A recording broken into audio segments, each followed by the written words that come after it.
Welcome to Discover Joyous Love with Anita DeFrancesco as your host. This is a hybrid of topics under the subjects of mindfulness, sexuality, and relationships. Hello, everyone. This is episode 28, and I have a very special guest with me today, John Oliver Mason, who is the author of many books, but the one book that we're going to talk about today is called Soldier of the Cross by John Oliver Mason, a Philadelphian. And let me give you some background on who John is. Now, John, he's a graduate of Temple University, and he received a Bachelor of Arts in History, and then later went on to succeed in getting a master's degree from the Labor Center of the University of Massachusetts in Amherst. So he's very well versed in history and has a lot of knowledge in the subject of history. He's written for many newspapers in the Philadelphia area.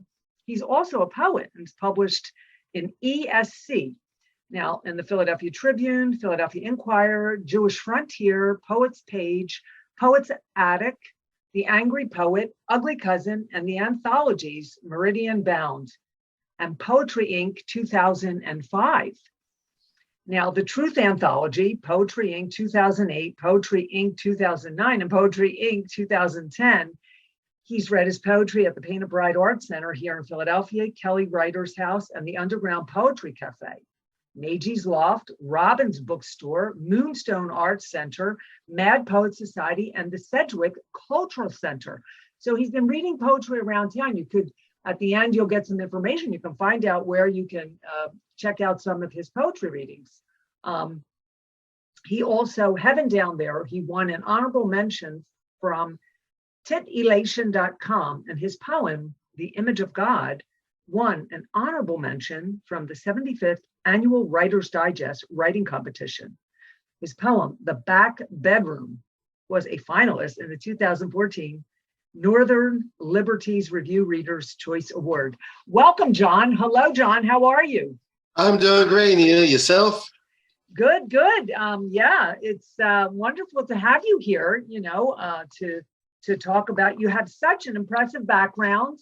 Thank you. Poetry is your strong point, I see here. You've done lots of poetry, and we could. Yes. Okay. Well, yeah. So give me, tell me a little bit about you, first of all. A little bit of background about who you are and your religious upbringing. I know you moved to Philly, so get into telling me about who you are for a moment here. Okay.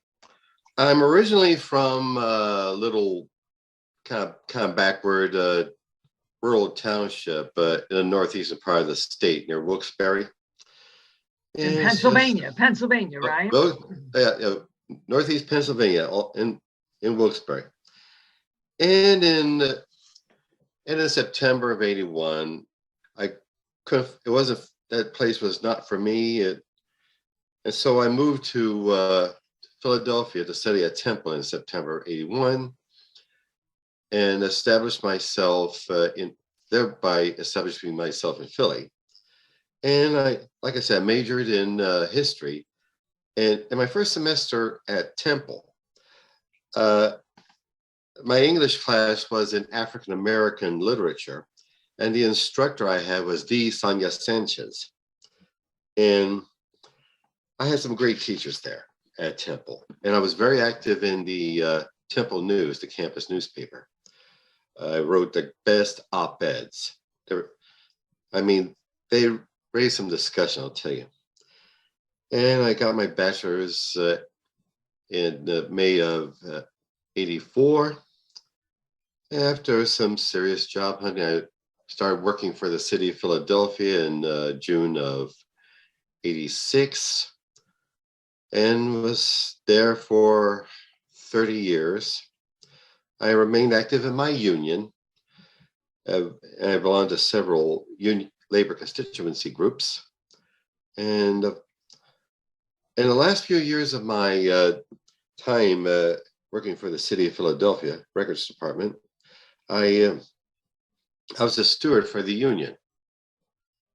And then finally, the last couple of years of my time in the city, I started taking master's courses at the University of Massachusetts Amherst, and I finally retired from the city in August of 2004. No, 2016, and I concentrated on my union activism and my literary work. And in my religious background, I grew up I was kind of hauled to the Sunday school in this little Methodist church on the roadside in the middle of the farmland. And it wasn't saying anything to me. It wasn't doing anything for me. And the kids were just as silly and cutting up there as at school. And I just what happened? You went on to change your religion, didn't you? Oh yeah. In the middle of 1990, I just made a decision. I found out that my spiritual path lies in Judaism. There's an old Hasidic saying that so many people who were not brought up Jewish have been born with Jewish souls. That sounds like me. Interesting. Yeah. So I began to trek. I was hanging around the Israel Independence Day Fair, and there was a sign-up sheet for a Reconstructionist congregation in Center City. So I put my name and phone number down, and they contacted me. I met up with them. I was in the process of converting, and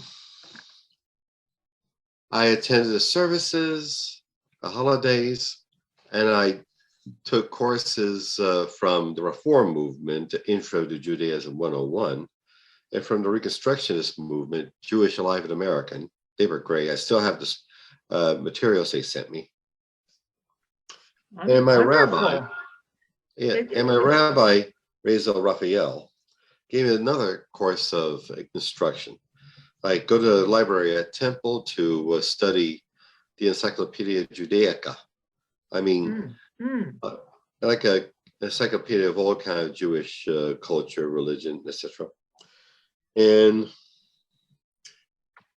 find this book by Rabbi Milton Steinberg, Basic Judaism, about the various tendencies, the similarities and commonalities, as well as the differences within Jewish religious practice. And my rabbi urged me to visit various types of shuls and congregations in the area to again get the full flavor of Jewish worship. Wonderful. Wow, that's an experience, huh? It sure was. I think it was the right move for me. And then I remember after Yom Kippur in 1994, I went through the mikvah. That's the ritual bath. That's where I dunked myself 3 times into the water. And lo and behold, I came out a Jew. Wonderful. Congratulations for all of your efforts in really honoring the value of religion, because Judaism, is a religion. As we know Jewish to be a culture in the United States because of the history way back in the World War II. But I mean, when you speak of a Jewish person, you just say they're Jewish. You don't. I mean, there are many different Jews from different countries around the world, actually, from the history of the World War II. But the idea of religion, it really is a very powerful religion, Judaism, isn't it? I studied some Kabbalah. Have you studied that? Kabbalah? Oh, definitely. I wanted to get into my spiritual and, shall we say, mystical aspect, to know that there is a world. I really do believe that there is a world outside of what we sense with outside the limitations of our senses. And Okay. I and like that. There is a world outside the limitation of our senses. You're right. yes, I really get that. I really get that. And in I think March of 1998, I took part in a adult bar bat mitzvah class. I received the bar mitzvah in March of 1998, and the year after I retired from the city in February 2017, I took the flight to Israel. I took the flight to Tel Aviv. Then I wasn't part of a group. I just toured the area all by myself. The Carmel Market, the Haifa train station, up and down Kaufman Street, and I walked all the way from the hotel to Rothschild Boulevard, where Ben Gurion read Israel's Declaration of Independence in 1948. And I walked down Rothschild Boulevard, down Allenby Road. I had no trouble. And up Kaufman Street back to the hotel. And all by myself, I took the bus from Tel Aviv to Jerusalem. And the cab driver was very helpful, tried to show me some sights. So what was the highlight of Israel for you? Was it the wall? Oh, yeah. The wall. That must have been a lot of vibrations there, a lot of, like you said, the limitations outside of our senses. What kind of vibrations and what kind of feelings, or what kind of, what came up for you there? I just realized that it was a very significant thing for me to do. I couldn't think of any prayers, so I just put my hands on the wall. And that's what they do usually, yeah. Oh yeah, and write the note to put in the cracks in the wall.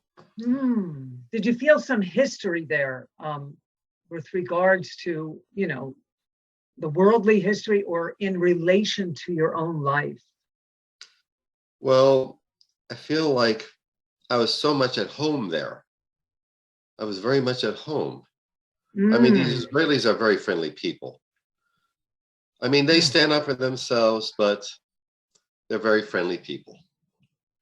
But you felt at home because you're connected now. You're a Jewish man, so you're connected to the religion. Yes, I am. I was very much at home. Wonderful. This is really wonderful. Any more you want to tell me a little bit more about yourself, if you like, before I get into the book, The Soldier of the Cross? Well, here's a little background.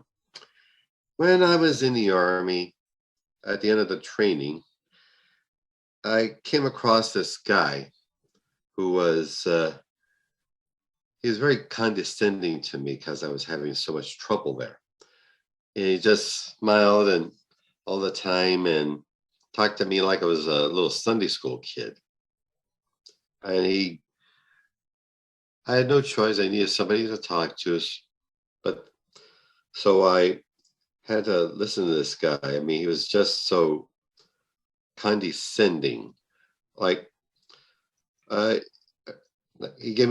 had these little chick publications, breast pocket comic books. He just showed them to me. It just, like, it was stupid. And I mean, he was just so smiley facey and all. And I paid attention after I got out, I paid attention to the phenomenon of TV evangelism and religious fundamentalism as a political force in this country. And I started writing jotting some rough notes in February of '82. And I jotted down the notes, I added on to the novel, I took it off. I hacked away chunks that I thought were beautiful of the novel, and also some of my own religious background in the little Methodist. Now you were raised what? Baptist or Baptist? Methodist. Yeah. Methodist. Okay. Mhm. So what I would like to do now is start to move on with the book questions now. Get in with the book. You think you're ready to talk about the book now, or? Yes, I am. Okay. So now, John is the author of. You're listening to Discover Joyous Love. I'm Anita DeFrancesco here, your host. John wrote a book. He's wrote many books, but this one really jumped out at me. It's such a beautiful cover, Soldier of the Cross, John Oliver Mason. So John, first, just tell me what inspired you to write this novel?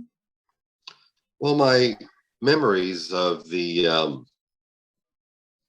that guy in the Army who was giving that silly little Sunday school lecture to me, and also some elements of my own earlier religious background. And the whole concept of religious fundamentalism, religious fanaticism, I looked at that with the TV evangelists going on like Swaggart and Falwell, and Jim Baker, those guys. Okay. And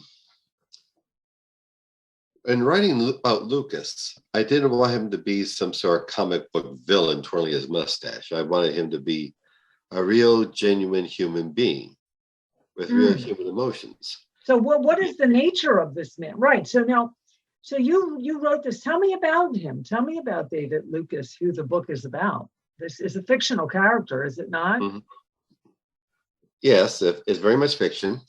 And David Lucas, it does come off as a very unfriendly guy, very tucking down and patriarchal towards his wife, very narrow-minded and rigid in his homophobia, based around his idea of masculinity and his fundamentalist teaching from the little Bible school he attended after he became a born-again Christian, and also infused with the old concept, which is popular around the turn of the last century, of muscular Christianity.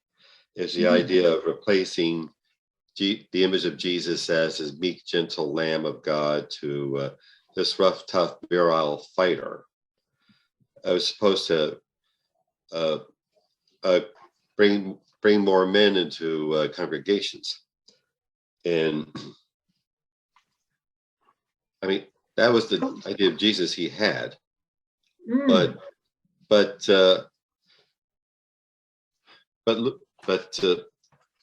down inside, all he wants to be is a good Christian man. But now on the book, you say he once, on the back of the book, David Lucas, once a drunk and a whore chaser, and now a zealous fundamentalist Christian and church pastor, leads an anti-gay referendum campaign that fails just when his pregnant wife has an abortion to save her life. As Lucas becomes a leading figure in a Christian political group, he conducts an evangelistic tour of U.S. military bases, and his marriage begins to collapse. So the novel is about a man who wants to be a good Christian and serve God and maintains a patriarchal worldview. It is also a novel about the destructiveness of excessive religious zeal. I love it. So go on. That's it. So tell me where, first of all, before we go on, where did you get the title of The Soldier of the Cross? Where did that title come from? Well, the old gospel hymn, stand up for Jesus, ye soldiers of the cross. I mean, it's a very militaristic idea of Jesus. I mean, it's a gospel hymn, right? Okay. And also, like I said, he's trying to steer us far away from his old past of being a school bully and whoring and boozing. And maybe he needs Tantra. He needs our Tantra stuff, huh? That's right. Well, I mean, he's very keen on sexual repression. I mean, at the Bible college school he went to, he was brainwashed to believe that the sex act is dirty. I mean, the instructor at the head of that Bible school uh, uh, kept referring to sex as the devil's itch, and the erect penis as the devil's doornail. As he services with the young men in the school, to saying that, don't give in to the devil's itch, boys, pray it away. They were calling it the demon spirit. I mean, the sex was demonized to these young men, and like I said early in the book, he knows he has to have sex to have children, but he hates himself for doing it. But he virtually has to rape his wife to do it. Right, and in his mind, it was rape, or was it? I mean, he was just doing his duty to produce children. Right, and it felt like a rape in a sense to him because of what the journey he was on. Yes, yeah, pretty much. It was like he had to have to do it. But right, but he wanted to follow the program of life, what was expected of him. That's right. That's right. And so so it's interesting that that you came across this, and this is something that is a fictional novel, and you sort of created the story in here. Oh yes, I try to get into his head, get into his mind, get into what he's thinking. Like there was this one scene a little later on in the book that shows him visiting his home township in New Jersey. Okay. And he's thinking about his old running buddies. Where are they now? His old high school buddies, and making the nerdy kid miserable. Where are they? And here's that one of his buddies got tossed in prison, and then he goes, sees his mother, and his father is real crabby and narrow-minded. Like David couldn't do anything right to suit him, where one way or the other way. Now, did you relate this story to any of your own personal experiences in life? Oh yeah, because I hear that in your voice, and I do know you. So. Oh yeah, and as a kid, I was in a home township, in school, in Sunday school, in Boy Scouts. I was harassed, teased, bullied, picked on, targeted, and the adult authority figures, if you can call them that, were in no rush to come to my aid. And I was all by myself against them. I was expected to handle it myself. And if I did try to fight back, I'd be the one that gets sent to the principal's office. Okay. And my father, he hated everything. He was just such a miserable human being.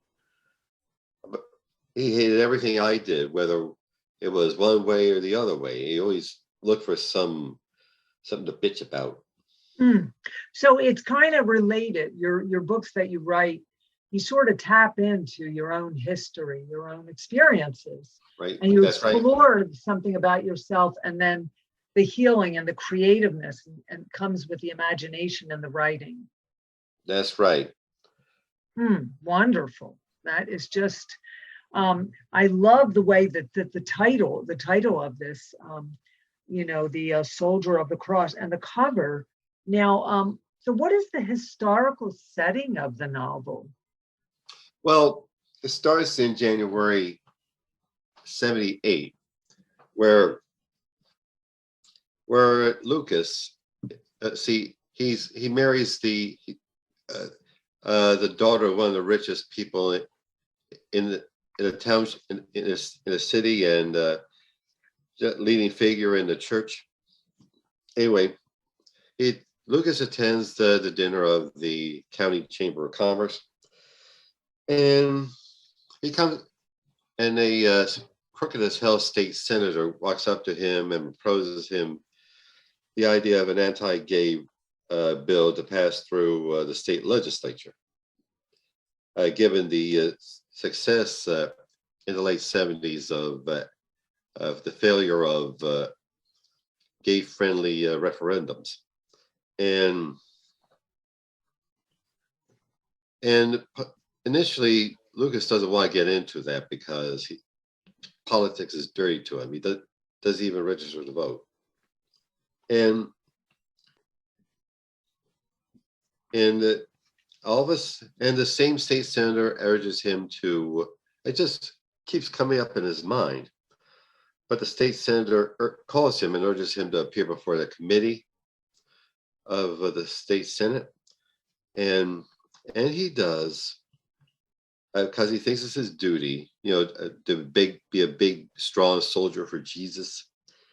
And they decide, and the legislators decide out of their wisdom, so they don't have to deal with it. They make it a statewide referendum. And Lucas assembles a meeting of of all the men in his church. Okay. And so they have to gin up support for the referendum.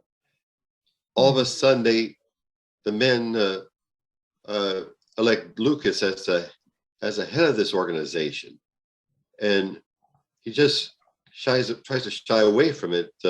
Look, I'm no politician, but out of a sense of duty to Jesus, he accepts the nomination and the election, and he begins organizing a Christian Voters Alliance to campaign for the referendum against gays. This referendum was stated that gay rights would not be covered by the state civil rights laws. So there was a lot going on. What year was this? Do you talk about this book being, what is the year here that, I don't 78. mean 78. I just wanted to read from page 313, a passage in the book. And this character reminds me, I want to say, Madonna, when she made that song with the cross, and she got condemned in Rome when she did one of her performances because she had the cross that was sort of down near the genital area.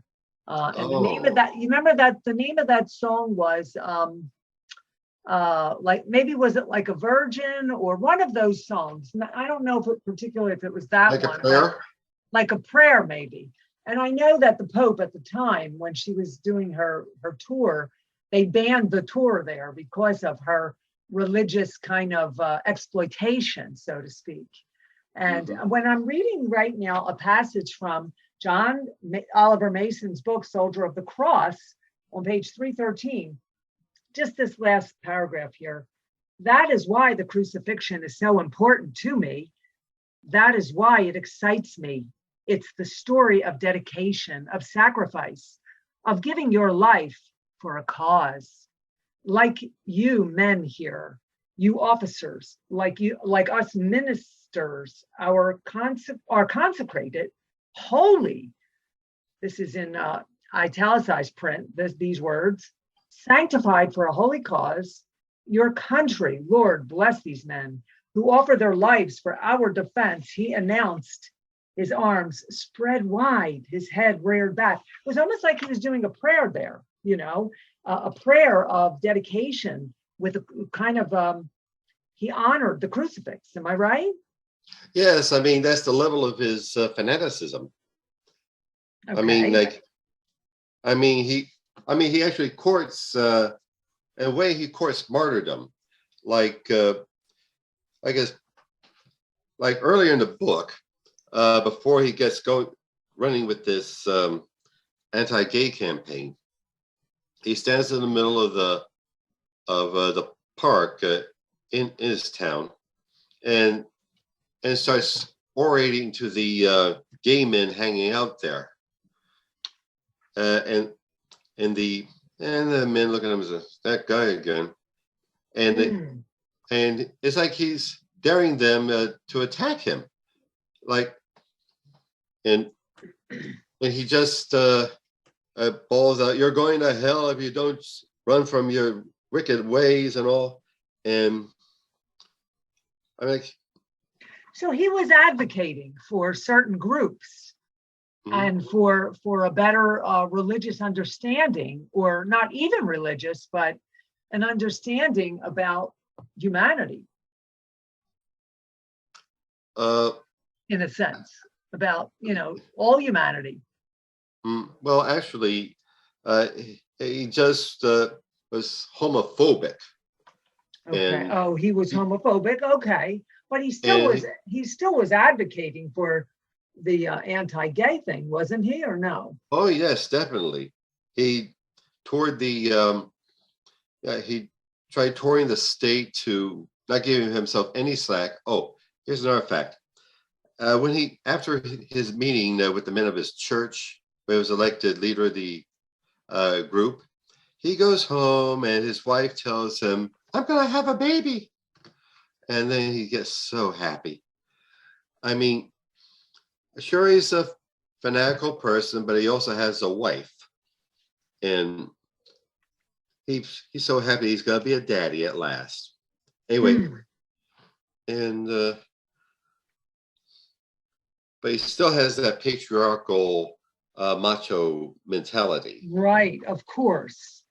Yes, where he wanted to, but I admire the way about the dedication of the whole crucifixion and the cross, and the whole idea of his religious mentorship, to his fellow people. Mm-hmm. Yes, but my point, yes, but it's directed in the wrong way. Right, it was directed in the wrong way. Yes, but he meant good. Yes, that's it. So, see, that was it, because as you say on the back of the book, he was once a drunk and a whore chaser, and then became a fundamentalist Christian and church pastor, and leads an anti-gay referendum. But the thing is, I think that he was patterned with a lot of those old ways about him, that he was trying to become something better. Is that the message here? Yes, yes. Some of the school bully and still remain in him. To him, gay men were just weak and effeminate, and he just couldn't comprehend them standing up to him and just asserting themselves. And I mean, like one time he gets the bright idea of during the campaign preaching at in front of a gay nightclub, and all of a sudden a crowd of the patrons, the men, just start throwing stuff at him, cussing him out. Because why did they? Because he was anti-gay. Yeah. Yeah. I mean, it's telling them they were going to go to hell, and or they were anti-gay. He wasn't anti-gay. They were. No. He was anti-gay. Okay. And so the gay men were angry at him for just getting in their faces with his homophobia. Okay. So I thought he became an advocate for the gay population. No? Not at all. Not at all. Okay. So he didn't understand it. He didn't understand, this whole idea of, for him, it was something that he hadn't grown into the world with yet. That's right. All he knows is whatever the Bible school in the middle of the countryside of Pennsylvania taught him. Well, religion has, advanced since then, and we're on a different page now in the especially in Catholicism, and gay marriages and that are happening all around the world, especially in the United States. So our religious beliefs and doctrines and things like that have come to a different advancement in the 20th century now, I think. What do you think?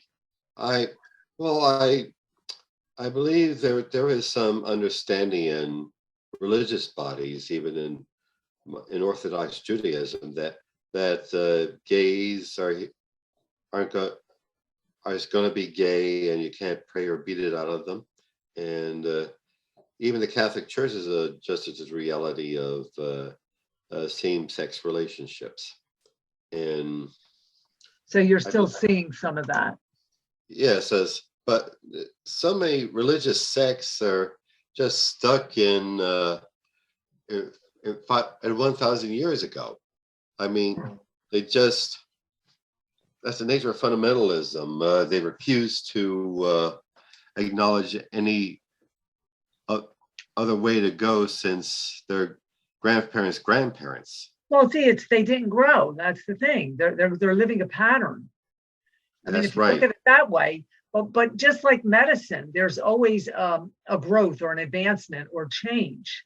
And like this man, David Lucas, in the book, I thought for a moment that he was for the gay, but you're saying he was anti-gay. So if I said that he was for, I made a mistake there, but you're saying he was anti-gay because of his past history, upbringing, or whatever he knew, whatever he learned.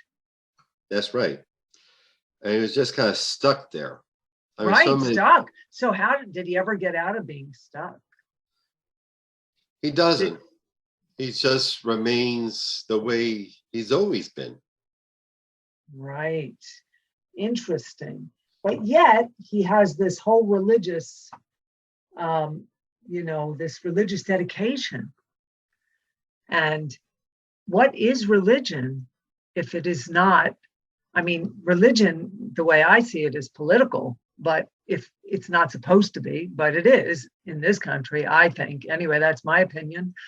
But religion is supposed to be a teaching, a learning, an opening up your heart, a liberation, giving and receiving. It's tantric in the way of the same way. Tantra, of course, is not a religion, but I don't even look at religion as a religion. I look at it as a teaching that we're there to learn, and we're supposed to help each other and receive and give and love. And that's pretty much what they talk about when you hear the lectures in any type of ceremony or sermon, or in a synagogue or a Catholic church or any of these, Methodist or Baptist, that it's really about the people coming together, inclusiveness. So I think he was in a fight between a rock and a hard place with himself. Is that right? Is that right? I would say so. See, like I said, he still has some of the old school bully in him.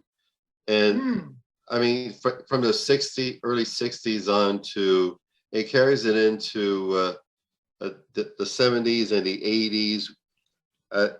There's so many people dump their concepts onto God. They as the saying goes, man made God in his own image. And I mean, redefining God as in light of their own interests or attitudes. Right. And that's where where confusion comes too.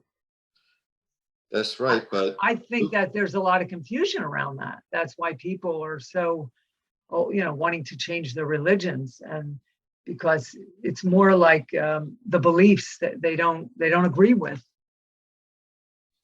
Yes. Well, they find that with me, the religious upbringing I had was just I couldn't swallow it. I mean, it didn't take with me. I could never swallow the idea that the church and the Sunday school foisted on me Jesus, the way and the truth and the life. No man can come before the Father but by him. And I read so much about other spiritual paths, Buddhism and Hinduism, right, and Judaism, and it's like, no. So you were Methodist, right? You said Methodist? Is that pretty much like Catholicism? Oh, not at all. It's one of the original Protestant sects founded by John Wesley in England. Because I feel Catholicism has a good message if you're in a higher power and you're able to take away, rather than, you don't have to hang on every word that a priest in a sermon gives you. As a matter of fact, I just was in church yesterday, And I just take away what I feel is important for the human condition. Not so much like, adore Jesus. We are the God. If we look to each other as the God, this is the spirit within you. And a lot of people, that's why I teach. I just want to check in with my audience here. I'm Anita DeFrancesco. Discover Joyous Love is the podcast, and my work is Tantra Wisdom. I'm a love and relationship coach. Today, I'm interviewing John Oliver Mason on his book, Soldier of the Cross.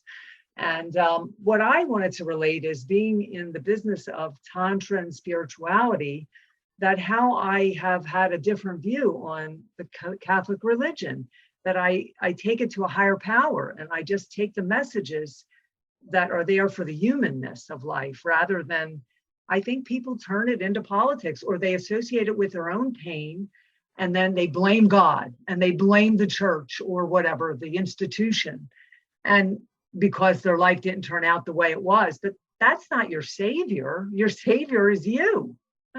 So, I mean, there's so much on religion. It'd be such a great topic. I love the fact that you're into this whole thing, and you went ahead and changed your religion to something much better that agreed with who you were. That was a more powerful message.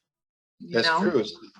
I've always been a very religious man, but I just needed a sort of discipline, shall we say, for a path. And I try to follow as best I can a Jewish ritual around and like the holidays, and attain what kind of message that holiday is conveying, because that's what a lot of the holidays are for, to convey a message. But really, what I feel what it's all about is love and inclusiveness and acceptance and forgiveness. And these are the things that are part of the conscious higher power. Mm-hmm. And the conscious higher power is something that needs to be learned. And of course, that's what I teach. You come to the workshops, because this is the power that helps us to depatternize, like those old patterns, those old way of thinking. And so we're constantly having to stay connected to the modern world.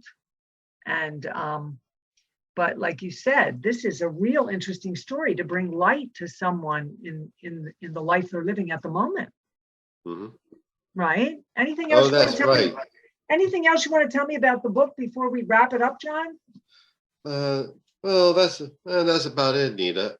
It's available on KDP Amazon. Yes, tell us where we can reach you. Give us all your information, please. Okay, here's my website, johnomason, one word, .com. And my email is johnomason, one word, at johnomason.com. That's my business email. Okay. I try to keep it separate, from my personal from my business. Okay, and where can we get the book? I mean, like I said, go to Amazon.com, and you'll and you can type up on the search engine John Oliver Mason, Soldier of the Cross novel. So it's available on Amazon, Kindle, and it's on Kindle and paperback. It's on Kindle. I mean, I'm working towards making it a Kindle ebook, then go to audiobooks and Smashwords. Well, but is it available in paperback? Yep. Okay, because it's really a nice book to get in paperback. If you can get, if my audience, if they can pick it up, it's really a wonderful book. So, okay, so Amazon, they can find it there. And all right, so I want to thank my guest, John Oliver Mason, the author of Soldier of the Cross and many other books, so you can look him up. And he has many other books, but today we talked about this book, and he can be found at some of the information that we just he recited to you. I want to thank you, John. Thank you for coming in, and you've all thank you, Nita. You're welcome. You've been. Thank you, John. And you've been tuned in to Discover Joyous Love. Anita DeFrancesco, discoverjoyouslove.com, tantrawisdom.com, and you can check John and myself out for more information. Bye, John. Bye, Nita. Bye, everyone.